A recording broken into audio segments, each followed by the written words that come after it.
Bonjour à tous, c'est l'heure de votre quotidienne Quintet Flash. On prend aujourd'hui la direction de l'hippodrome de Vincennes en nocturne ce vendredi à l'occasion du prix Jacques de Saint-Sauveur. On va évoluer sur 2700 mètres, ce sera la grande piste, seulement 13 partants mais un lot de qualité.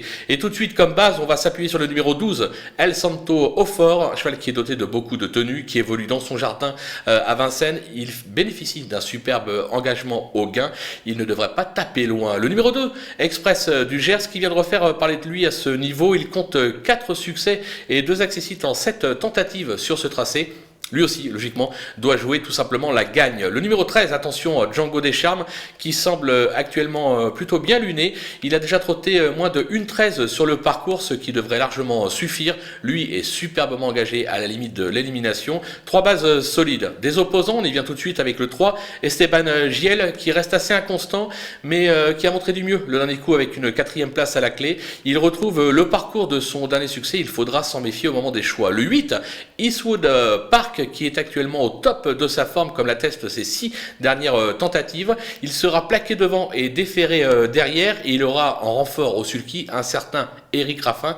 On est obligé d'y croire. Un petit coup poker, on y vient tout de suite avec le 10, Hitchut Jocelyn, qui avait course gagnée le dernier coup avant de se tromper. Il restait 100 mètres de course, il n'aurait pas été repris par ses adversaires.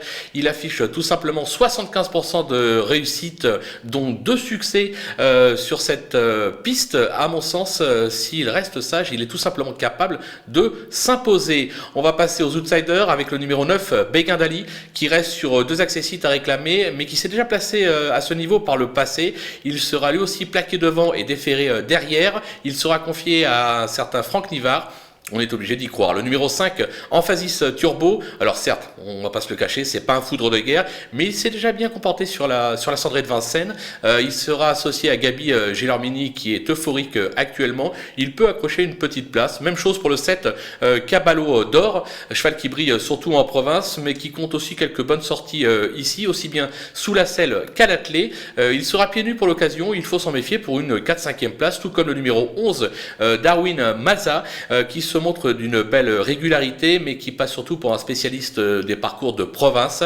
Piloté à l'économie, il est lui aussi capable d'accrocher une 4-5e place.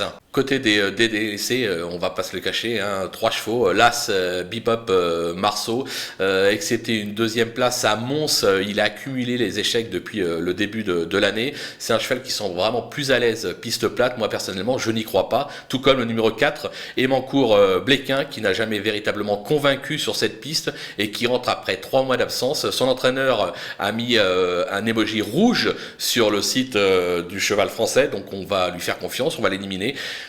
Même chose pour le numéro 6, Éminent d'Angers, excepté à Cagnes cet hiver, il a plutôt déçu. Il reste ferré, comme souvent, avant le coup. Il y a quand même bien meilleur que lui, même si son entourage dit attention, une petite place n'est pas impossible, il faut faire des choix. J'ai fait le choix de ne pas le garder. Voilà, on va se quitter avec un récap de mes sélections et également quelques conseils de jeu, et je vous donne rendez-vous dès demain pour une nouvelle quotidienne.